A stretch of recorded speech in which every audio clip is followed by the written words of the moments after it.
प्रिय अक्कलकुवा अक्राणी मतदारसंघातील मतदार बंधू भगिनी, जे पहिले आमदार खासदार व मंत्री होऊन गेले त्यांना पुन्हा निवडून देऊ नका। ते पहिले आमदार खासदार व मंत्री असताना या अक्कलकुवा भागाचा विकास करू शकले नाही, ते आता काय दिवे लावतील। मागील 35 वर्ष आमदार असणारे काँग्रेसचे उमेदवार केसी पाडवी हे मागे आदिवासी विकास मंत्री होते। त्यांनी स्वतःच्या गावाचा रस्ताही अजून बनवला नाही, तर ते या भागाचा काय विकास करू शकतील। अजूनही आमच्या भागामध्ये गरोदर महिलांना डिलिव्हरीसाठी ॲम्ब्युलन्समध्ये नेलं जातं।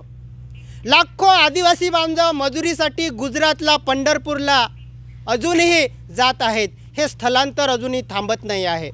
केसी पाडवींनी आमच्या भागामध्ये एखादा उद्योग कारखाना ते नोकरी आणू शकले नाही, म्हणून सारखं त्यांना तुम्ही निवडून देऊ नका। 10 वर्ष खासदार असणाऱ्या हिना गावित ह्या सुद्धा आमच्या या भागामध्ये गॅस शेगडी सिलेंडर वाटत होत्या। सिलेंडर 1200 रुपयाच्या वर गेल्यामुळे गरीब आदिवासी जनतेला आता तो घेता येत नाही, परवडत नाही, म्हणून त्या गॅस शेगड्याही आता बंद पडलेल्या आहेत। मागील 15 वर्ष आमदार असणारे काँग्रेसचे पद्माकर दादा वडवी हे काँग्रेसमधून भाजपमध्ये गेले आणि आता नाईलाजाने भारत आदिवासी पार्टीतर्फे उमेदवारी करत आहेत। त्यांनीही आमच्या या अक्कलकुवा या मतदारसंघासाठी काय विकास केला। आमशा पाडवी हे विद्यमान विधान परिषदेचे आमदार आहेत। त्यांचे अजून 3 वर्ष आमदारकी बाकी असताना त्यांनी आता स्वतःकडे शिवसेनेची उमेदवारी स्वीकारलेली आहे।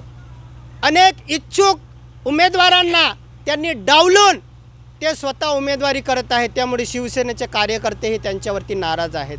ते पहिले उद्धव ठाकरे गटामध्ये होते तेव्हा त्यांना खूप आमची आदिवासी जनता मानत होती, परंतु ते शिंदे गटात गेल्यानंतर पार्टी बदलल्यानंतर त्यांचीही हवा आता गेलेली आहे। म्हणून या पार्टी बदलू दल बदलू करोडपती उमेदवारांना तुम्ही मतदान करू नका। हे करोडपती उमेदवार पहिलेही जनतेला लुटत होते, आताही जनतेला लुटण्यासाठी उमेदवारी करत आहेत।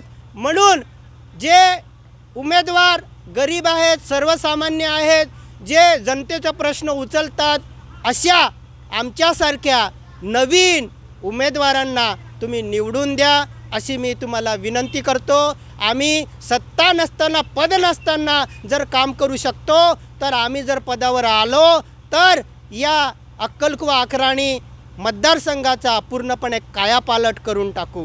म्हणून सगळ्यांना माझी विनंती आहे की आमच्या रिक्षा या चिन्हासमोरील बटन दाबून मला मतदान करा, मला आपल्या सेवेची संधी द्या, अशी मी आपणाला विनंती करतो।